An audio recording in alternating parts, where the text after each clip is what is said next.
Monsieur le Président, mes chers collègues, mon intervention portera sur les deux bordereaux concernant les lycées que j'ai rassemblés. Tout d'abord, le vote pour la création d'un lycée à Château-Giron, ainsi que sur le point d'étape sur le schéma directeur immobilier.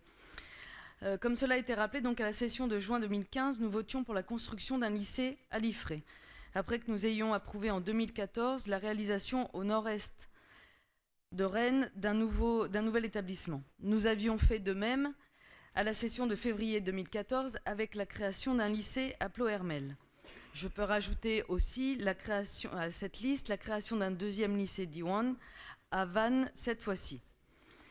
Nous avons dit également à cette époque qu'il fallait un autre lycée à l'horizon 2025 au sud de Rennes.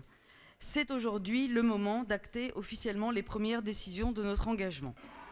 Alors, j'entends les propos de Madame Lebrun et je m'en étonne, car au cours des 2 réunions de la commission éducation, emploi, formation, qui a traité donc de ce sujet, la méthode choisie, au contraire, celle que vous avez initiée, Monsieur le Président, a été positivement soulignée et en aucun cas, il n'a été critiqué, ce qu'on a pu entendre là, l'absence d'aménagement de territoire ou une quelconque précipitation dans notre démarche. Je rappelle aussi que l'avis qui a été exprimé par la commission l'a été par 11 votes pour et 1 abstention, ainsi que 2 élus qui ne prenaient pas part au vote. Alors, au-delà du choix d'implantation, qui fait forcément des déçus, mais qui s'appuie néanmoins sur des données objectives que Madame Pellerin a rappelées, et tout le monde en convient, il ne s'agit ni plus ni moins que d'un investissement de 40 millions d'euros. Et ce n'est pas rien.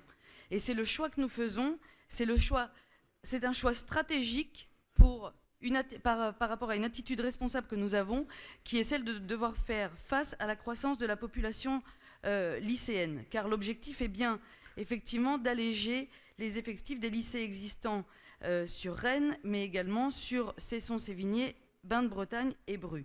Et c'est notre responsabilité que d'accueillir les lycéens ainsi que les équipes encadrantes dans de meilleures dispositions, ainsi que d'améliorer le temps de transport quotidien. C'est vraiment l'essentiel et c'est ce que nous devons avoir à l'esprit, c'est ce que nous avons à l'esprit au quotidien, l'amélioration des conditions de vie, l'amélioration des conditions d'études des lycéens, de leurs familles, tout en œuvrant à l'équilibre et à l'attractivité de tous les territoires.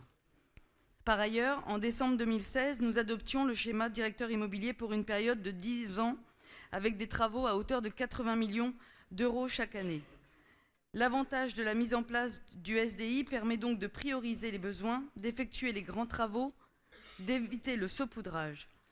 L'axe 1, par exemple, qui va être présenté, qui est donc celui de restructurer globalement les sites nécessitant une intervention d'ampleur, va permettre de rénover 20 sites, comme celui de Jean-Marie Lebrise à Douarnenez, par exemple.